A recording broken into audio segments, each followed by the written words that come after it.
In fantasy worlds, there are many magical commodities that just don't exist in ours. From healing potions to mana potions, spell scrolls to wands, all of these play a massive part in shaping the socio-economic lives of our fantasy citizenry. But today, I want to discuss a rarer prize, sought only by the wealthiest and most eccentric of fantasy peoples. Monster eggs.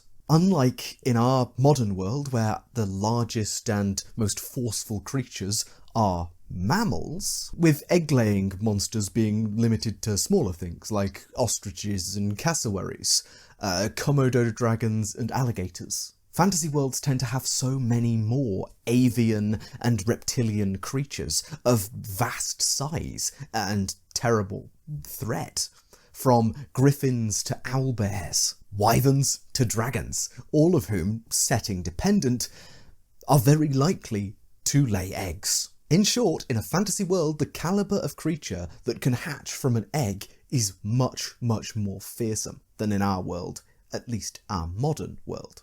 And stealing an egg is kind of the perfect way to get your hands on a baby creature of any type. You don't have to capture or breed a living pair, or take care of a pregnant adult version of this creature. Essentially, the ability to own or possess a rather devastating and terrifying creature without having to go through all the hassle that is animal husbandry and picking out breeding pairs is a very enticing offer for the rich individual who doesn't want to put in that much effort. For this deep dive into monster eggs, we're going to use 3 examples from our real world, which may at first seem like a bit of an odd selection. We're going to be discussing Beanie Babies, Fabergé eggs, and tulips. The economic history of these 3 collectibles is critically important to understanding or creating any model of monster egg economics.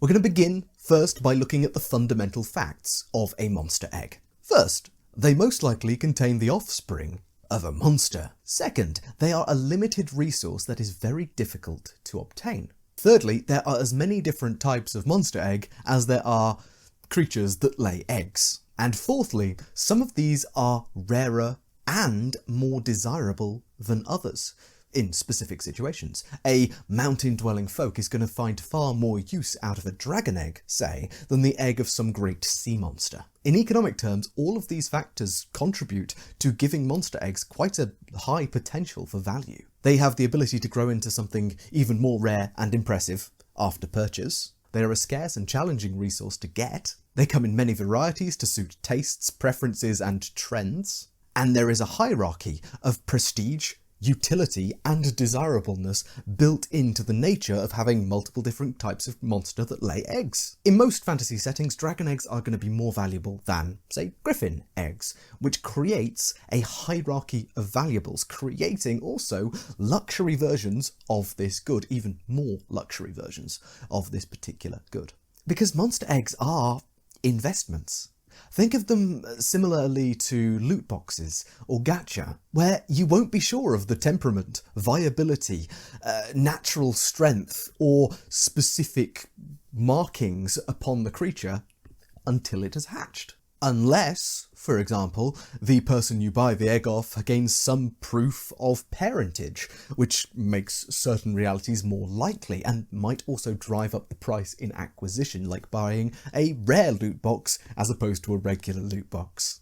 But unlike loot boxes or gacha, there is a potential for fake ones to be put on the market. Maybe not fake eggs, but perhaps eggs that have long been petrified or resealed after hatching, which might prompt dealers and specific marketplaces to open up based on how trustworthy they are. We're going to look now to our most sensible seeming point of economic comparison, the Fabergé egg. These, at first glance, seem like a reasonable avenue to go down. They're rare, collector's items with immense value and considerable prestige. And they are most famous for having a delightful, unique surprise inside. Unfortunately, these eggs, crafted and most popular over a roughly 30-year period by the workshops of Peter Carl Fabergé, are not an ideal example, despite the fact that they are eggs and monster eggs are also eggs. We can learn from Fabergé eggs when developing an economic model of monster eggs, though. Unlike monster eggs, which are likely to be prized for their natural features and their living inhabitant, the Fabergé egg was a custom-crafted art piece of enamel, gold, and all sorts of precious and semi-precious gems, custom made to order as Easter gifts for their very, very wealthy recipients, who were usually members of the Russian royal family. In their day, the price of the egg was not the main focus.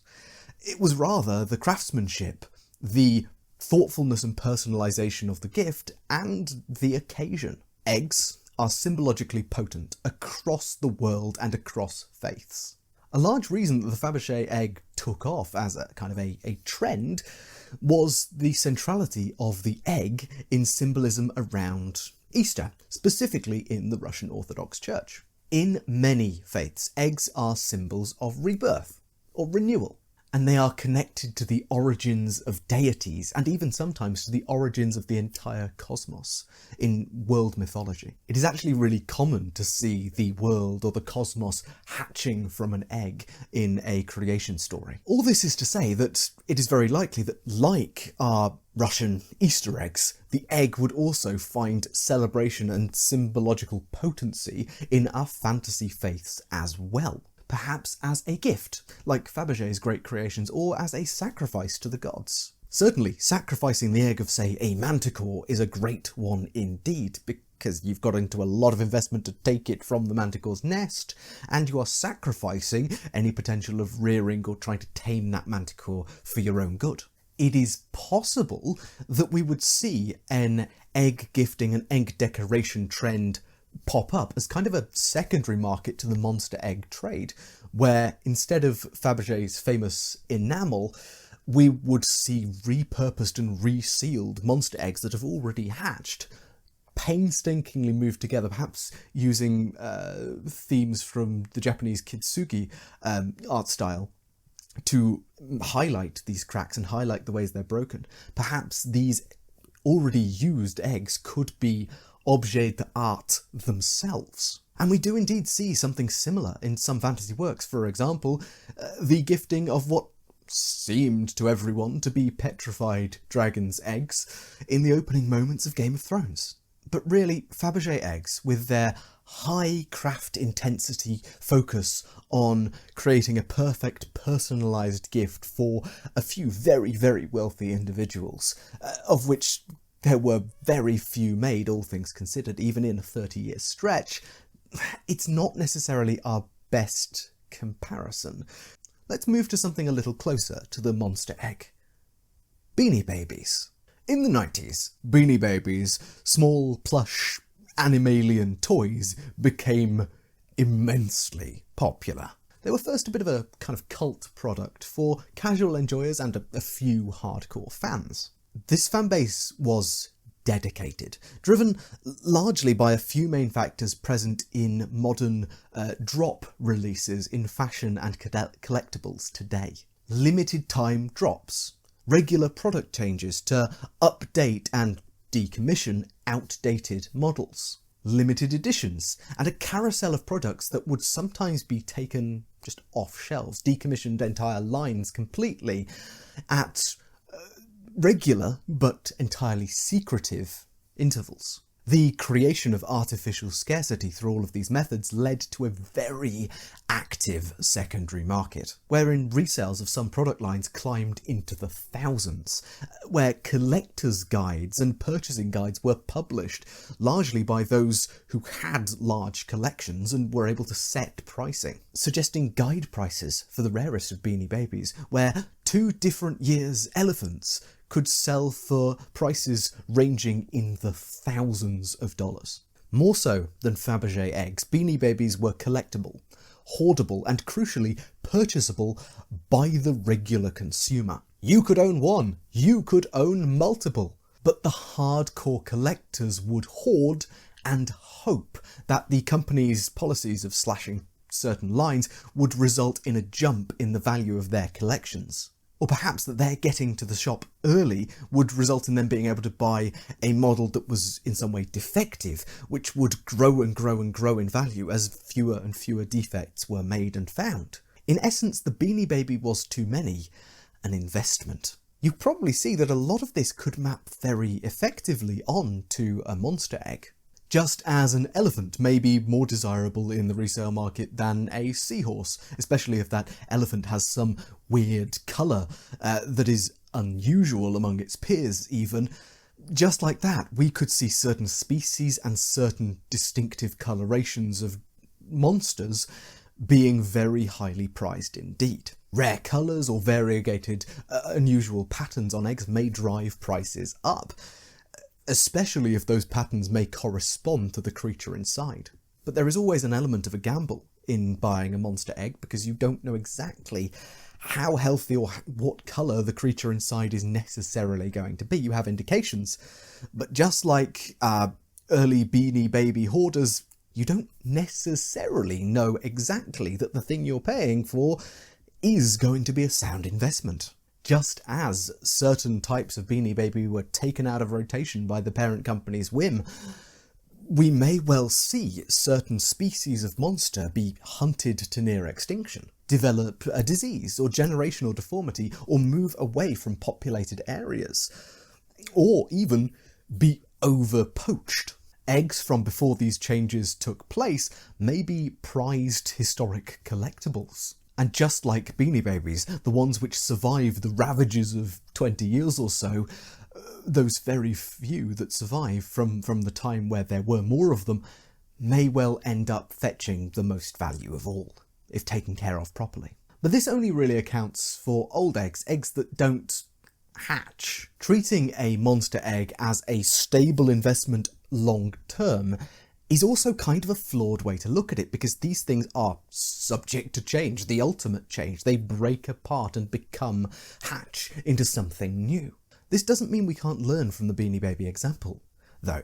Just as the production company had complete control over decommissioning certain lines, the people at the source of the monster eggs have a great deal of impact on scarcity and therefore on prices as well. When your entire collection operation is run by the sort of people insane enough to steal a monster's children from right under their noses, it becomes very difficult, unless you're mad yourself, to check that all of the claims they make are 100% accurate. This is the only lesser blue drake egg we found in the last 6 months. We think the species might be in decline. Oh, but don't go around telling everyone. This is kind of a perfect sales tactic when your consumer can't just go and check that that's not true, especially if the company that you are working with, the egg poachers, are also creating artificial scarcity by only selling certain eggs, or just not targeting certain species. A company with a decent control over a local or national market may well be able to claim that they have not found a single egg from the lesser blue drake in months, driving up demand and prices, before secretly selling off a whole bunch of their back catalogue of lesser blue drake eggs for a tidy profit, under the condition, of course, that the people in charge don't mention it to their friends. They're getting the special deal after all. This is the only one that they've found in weeks. You don't want to scare investors off, though, or do this too blatantly or too often. It is in an egg collection company's best interests, then, to control the demand and the supply of their eggs using the inscrutable and unknowable methods that Ty Warner was using to determine which Beanie Babies would be slashed as product lines next, forcing people to buy as much as they can just in case some of them would skyrocket in value on the whims of the production company, generate massive hype, discontinue certain lines for a long time, and then eventually consider bringing them back. And all the while you need to introduce new variations and new species to the market to keep your consumers interested while expanding your operation so that you're able to produce or collect more of your product. Add to this a secondary market of used or found or pre-hatched eggs being turned into Fabergé-style gifts of great religious and cultural and artistic significance.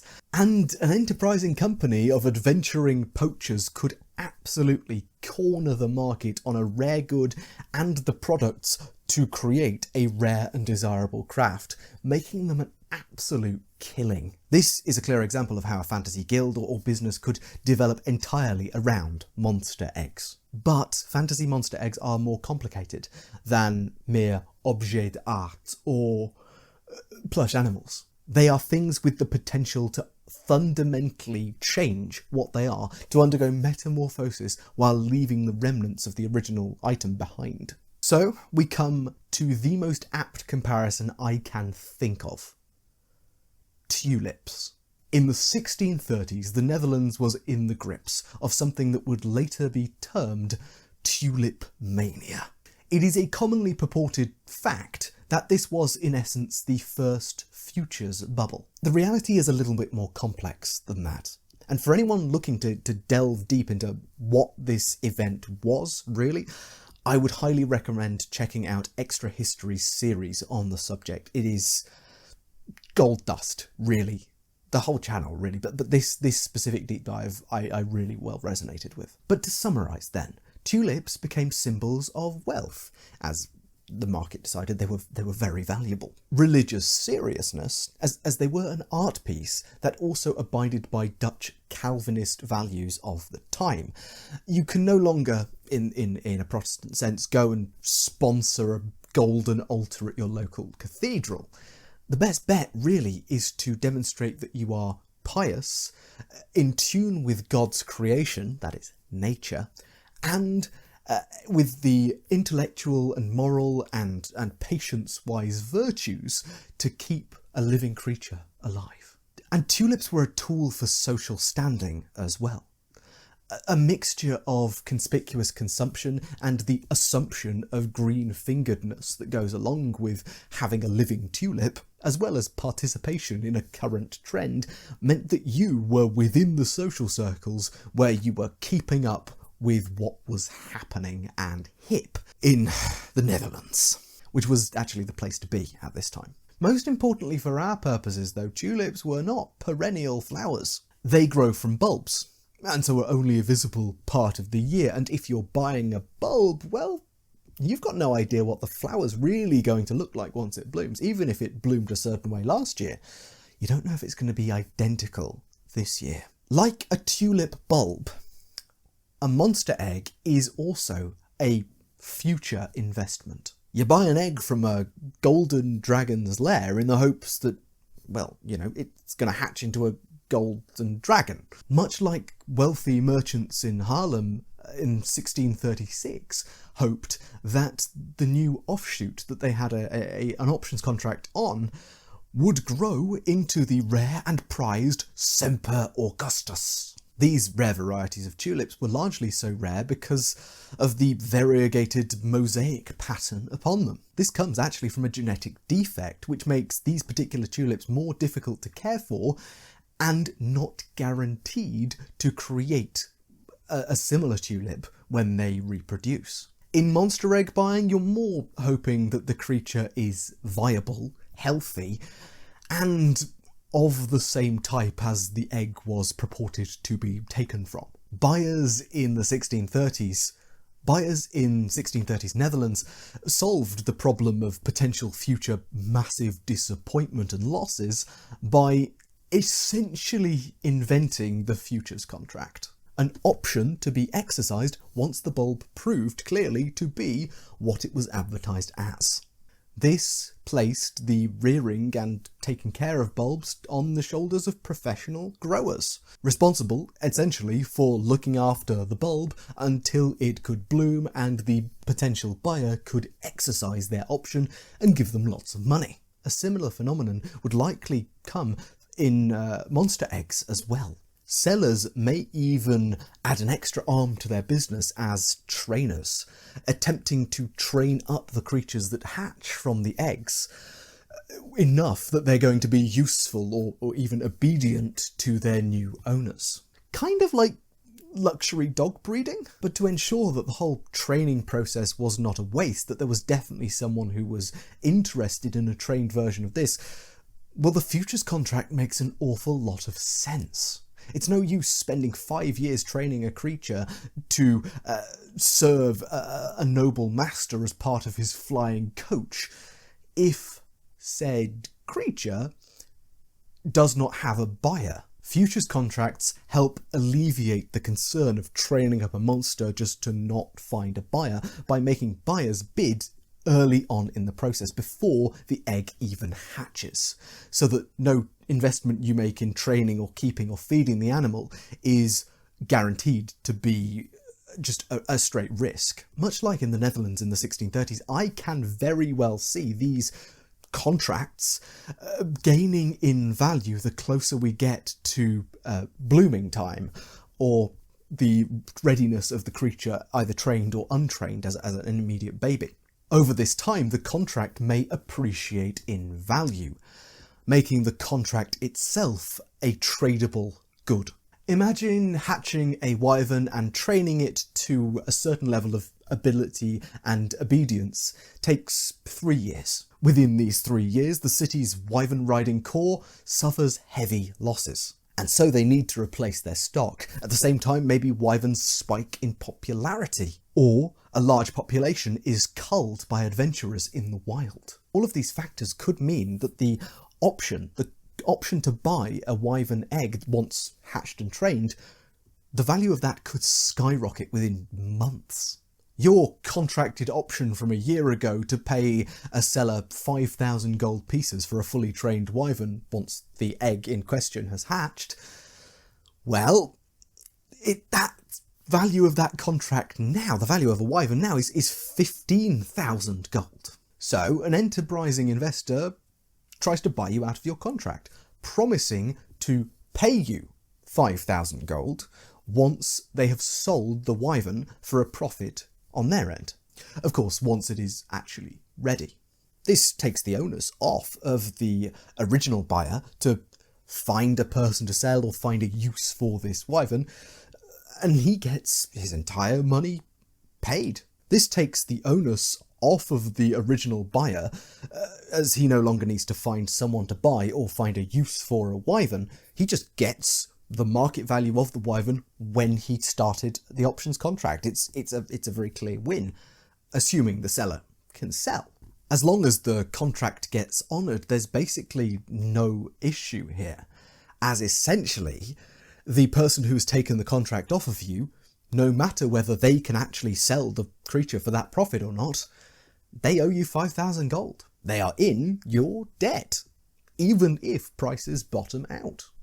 In this way, as prices change or ramp, or certain factors drive up the price of these creatures, we could see contracts changing hands multiple times during this time. Contracts on as yet unhatched creatures. It is my opinion that monster eggs therefore fit perfectly into a speculative futures trading model. The assets, trained monsters or even wild newborns in captivity, and investing in eggs essentially allows the market to be open all year round, not just during hatching season, and allows for hype and speculation and anticipation to run wild with every new stock that comes closer and closer to hatching, creating potential for a very, very healthy and partially volatile market.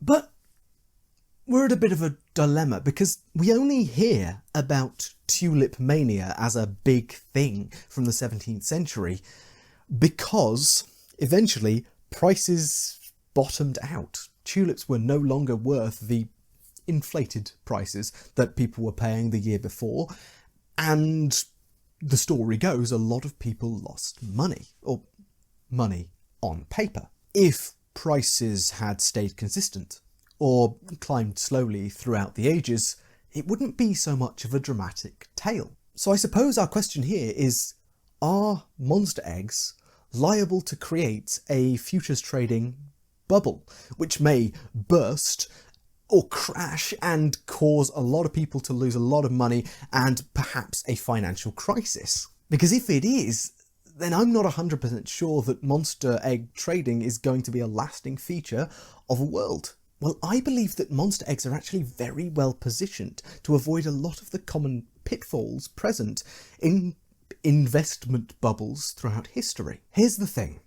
Unlike tulips, which can be, and indeed were, in the 1630s, victims of inflated supply crashing out the value of the market once people got wind of how much oversupply there was, monster egg production sits at a fairly reasonable rate. It might increase as poachers get better at what they do, or increase drastically if someone manages to breed a pair of certain monsters. But in reality, even a mass breeding pair of a certain monster is unlikely to kill off the market unless that breeding pair is among the rarest of the offerings usually. To be honest, having a semi-mass producible, safe method of creating a kind of entry-level monster could make the market more stable and more of an opportunity for investors who are more likely to get into the market buying the safe and sustainable method and then perhaps go for some more rare, speculative, exotic creatures in the future.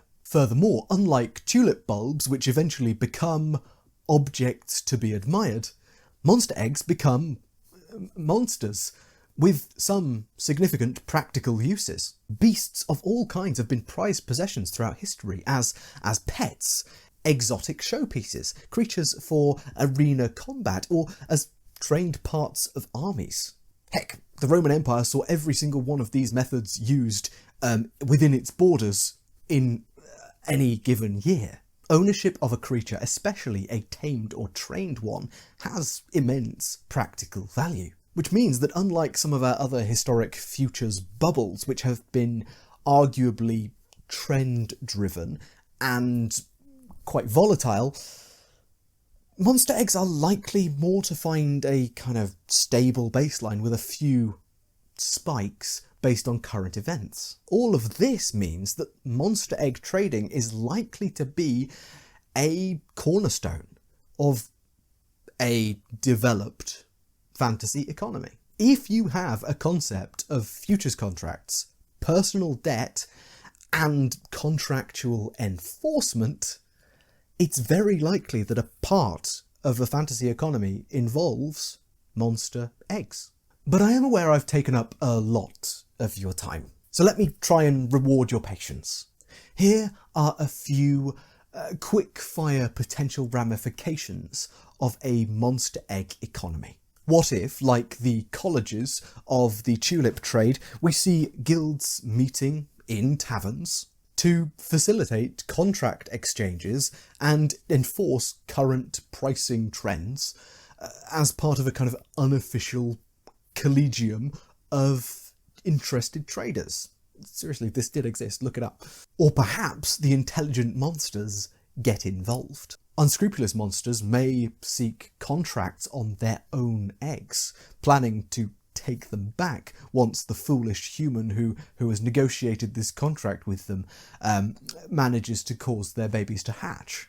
They may not then realise that a chain of individuals have bought this contract and the egg has long gone from the local lord who negotiated it in the first place. Maybe egg poaching drives a species to extinction, driving demand for that creature's eggs through the roof, perpetuating a horrific cycle where the last dregs of this species flee any civilised area with intent to plot their revenge on the people who drove them out of their homes and destroyed their way of life.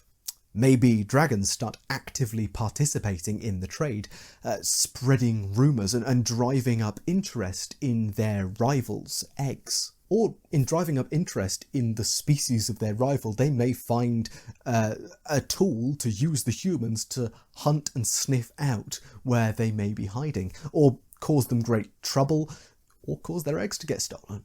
Alternatively, all monsters get even more paranoid about protecting and hiding their eggs, leading to an arms race between monsters and egg poachers, as the monsters develop more complex and dastardly traps further and further into their lair to ensure that their eggs cannot be stolen, necessitating the creation of an entire dungeon filled with booby traps with a dragon at the end. Or maybe a band of poachers get together and negotiate a deal with the local monster species. A tithe of regular eggs to keep the market satisfied, and to ensure that random unsanctioned adventurers don't go off hunting them down for their eggs. A tithe of eggs given to the poachers every year to ensure that market conditions stay stable, meaning that there's no drastic spikes in interest or random adventurers going off to hunt down independently and poach some of these creatures' eggs. Or, as mentioned earlier, perhaps a company of poachers, rather like the De Beers Corporation has with diamonds, manages to get something of a monopoly on local finding of a certain type of creature eggs. They actively serve to defend their lairs and hide them from discovery from regular adventurers. And with a full grasp on this entire species line, well, then they can control the market and control the pricing. Until some foolish adventuring party manages to make its way past the heavily guarded upper layers of the lair by the corporation itself, deep, deep down into the breeding pits, and find an absolute motherlode of all of the stockpile of these eggs, which are far more popular than the corporation makes out, leading to, well, the flooding of the market, the destabilising of the entire poaching company, and a whole bunch of other problems besides, once the monsters in question realise they've been had. At the intersection of monster eggs and economy, anything is possible. I do hope some of you out there use some of these ideas. But with all that said, I've been Tom, otherwise known as the Grungeon Master. Thank you so much for watching, and I will see you in the next video.